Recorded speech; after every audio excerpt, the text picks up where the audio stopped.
Bora para os finalmente, porque hoje a gente tem muito a conversar sobre Torto Arado, do Itamar Vieira Júnior. Oi, aqui é a Stephanie, você está no canal Mundos Impressos, seja muito bem-vindo e hoje eu quero conversar muito com você e ao mesmo tempo não suficiente sobre esse livro magnífico no qual fomos presenteados. E por que eu digo presenteados? Justamente porque tem aquele ditado, né, que diz que a ignorância é uma bênção, mas eu costumo pensar que o conhecimento, mesmo quando doloroso, ele ainda assim é uma dádiva e eu me sinto extremamente grata por existir na época em que me sai um livro desses. Torto Arado nos traz como mote a vida de duas irmãs, Bibiana e Belonísia, mulheres negras, mulheres nordestinas que a gente vai acompanhar desde a infância nesse sertão baiano, descobrindo e redescobrindo não só a individualidade de cada uma, mas também todo o contexto no qual elas se tornaram mulheres. Tudo se inicia como uma espécie de divisor de águas, um momento em que elas, enquanto crianças, se aproveitam do distanciamento dos adultos para descobrir o que diacho tem dentro daquela mala que a avó delas esconde debaixo da cama. Só que finalmente, quando elas chegam até aquele objeto de desejo, elas encontram uma faca que se mostra para elas tão incrível que faz com que ambas comecem a levar a faca até a boca, até que uma acaba decepando a própria língua. É realmente como um divisor de águas, porque no momento exato em que uma delas decepa a própria língua, é como se a vida delas mudasse para sempre, porque a partir daquele momento as duas se tornam uma, completando-se não só na voz, mas também nos seus anseios e receios. Elas são como filhas da terra e trabalham nessa terra com toda a sua família e com toda a comunidade em que vivem. Mas se engana quem pensa que essa terra é delas, porque nós vamos ter em mãos um livro que nos mostra a realidade da vida dessas pessoas que vivem até os tempos atuais em situações análogas à escravidão. Assim, a gente não sabe exatamente o ano que se passa essa história, mas o autor ele deixa pistas que nos dá a sensação que estamos com um livro mais ou menos na segunda metade do século XX. Só que mais do que deixar esses elementos de tempo, eu percebo um livro que tem características de permanência, justamente porque ele traz elementos que nos dão a sensação que ele poderia passar em vários momentos do Brasil, seja ele o Brasil colonial, seja o Brasil do governo atual. E eu digo isso justamente porque existe hoje em dia listas oficiais que denunciam empresas que continuam mantendo os seus trabalhadores em situações análogas à escravidão, até mesmo nos dias atuais. Uma prática que inclusive não condiz com a nossa própria Constituição, quase como se a gente permanecesse, insistisse nessa violência não superada. Em Torto Arado, essa realidade ela surge primeiro como um pano de fundo, mas a presença dela vai se tornando tão intensa que acaba transpassando a vida dessas duas irmãs e a vida de toda essa comunidade. Quase como se mostrasse que o entorno ele estivesse tão enraizado, que ele estivesse tão firme, que acaba transpassando a individualidade de cada uma dessas pessoas, se tornando a própria vida delas. E o que é a servidão exacerbada se não tomar de vidas, né? Porque essas pessoas, sem terem para onde ir, sem oportunidade, veem suas vidas tomadas por um círculo vicioso que acaba colocando a sua individualidade em segundo plano. Por isso que quando dizem que nesse livro há um realismo mágico, eu pessoalmente não concordo.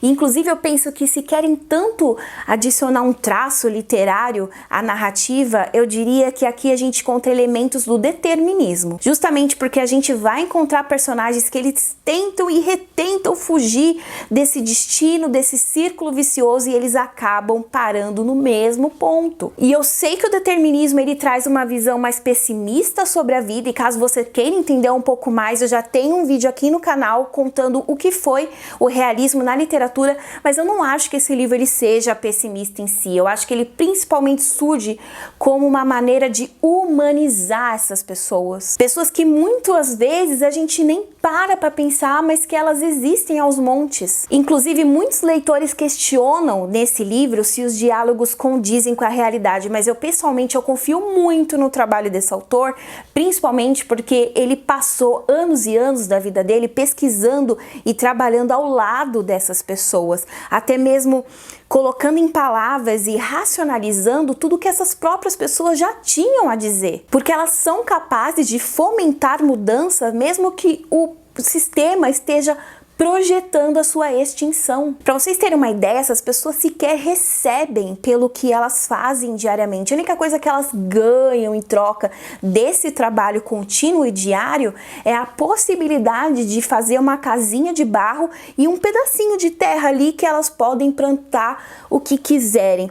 Mas até mesmo se o dono da fazenda dá na telha dele de ir lá e pegar o que você plantou nesse pedacinho de terra, ele pega e leva para casa dele, você não pode falar nada, porque aquela terra é dele. Afinal, mesmo que essas pessoas vivam muitos anos naquela terra, outras muito mais, até mesmo mais tempo do que os próprios donos, porque eles vivem passando a fazenda e vendendo para outro, para quem paga mais, elas são lembradas o tempo todo de que são simplesmente empregadas e que podem ser a qualquer momento substituídas. Muitos deles, inclusive, são netos e filhos de escravos que continuam trabalhando naquelas terras porque eles não tinham para onde ir e eles continuaram ali em troca de um prato de comida que muitas vezes é raso e é raro. É como se fosse até mesmo um projeto do sistema que quer manter aquelas pessoas exatamente ali, trabalhando, muitas vezes sem questionar, inclusive porque não tem noção de que pode haver outra hipótese, outra possibilidade de vida. Mas um traço muito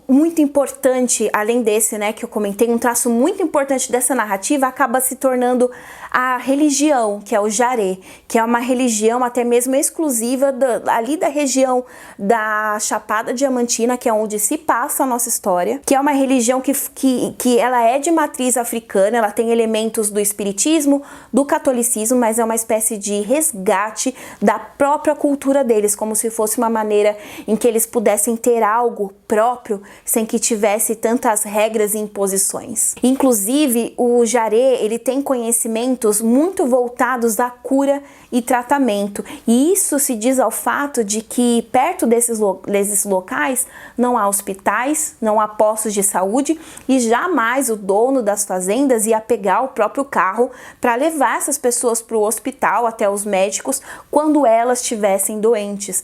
Então foi uma maneira de eles resgatarem esse conhecimento para cuidarem uns dos outros. E até mesmo o pai da Bibiane e da Belonísia é o curador dessa fazenda. E ele também é a pessoa que recebe as divindades dessa religião e até mesmo verbaliza os seus conselhos, os seus testemunhos, tudo que eles querem passar. Então a gente vai sim mergulhar em todo aquele mistério de por que tinha uma faca daquele tamanho escondida embaixo da cama, como é que se desenvolveu essas mulheres sem a fala e até mesmo qual delas que decepou a própria língua. Só que o pano de fundo ele se faz tão presente, como eu mencionei para vocês, tão enraizado, que ele acaba surgindo a narrativa como se tornasse a própria vida das irmãs, que ainda assim mantém os seus receios e anseios, mas que antes de qualquer coisa vão ser mulheres pretas, nordestinas, em violência contínua, juntamente com todos os desafios que essas condições impõem. Eu diria até que esses desafios foram impostos muito antes dessas duas nascerem, foram impostos no momento exato em que nós fomos até a África, sequestramos as pessoas e tiramos tudo delas. A mantivemos em uma situação mais do que desumana e as obrigamos a trabalhar continuamente e continuam até hoje, de modo a nutrir essa realidade que nos é claramente apresentada em livros como Torto Arado. Tanto que sim, é um livro que dói muito, mas é um livro extremamente importante e necessário. E para mim isso é mais do que o suficiente. Tanto que eu indico muito que vocês leiam esse livro. Eu estou muito feliz de eu finalmente ter lido, não ter demorado tanto assim. E eu queria saber se vocês já leram. Vocês já leram? Porque se não leram, Pelo amor de Deus, leiam, esse livro é magnífico. Tanto que eu vou deixar o link de compra dele aí embaixo no box de informações. Lembrando que comprando pelo meu link você ajuda muito o canal a crescer. Qualquer coisa que vocês comprarem na Amazon usando o meu link, vocês me ajudam muito. Tanto que eu já vou deixar o meu muito obrigada aqui para quem puder me auxiliar dessa maneira. Mas você também consegue me ajudar clicando aí embaixo no gostei, compartilhando o vídeo, comentando nos comentários, me dando aquele apoio, tá? Então, muito obrigada por assistirem, muito obrigada por estarem aqui. Me conte se vocês já leram o livro, se pretendem ler. E pelo amor de Deus, esse livro é perfeito. E é isso. Obrigada. Até o próximo vídeo. Tchau, tchau.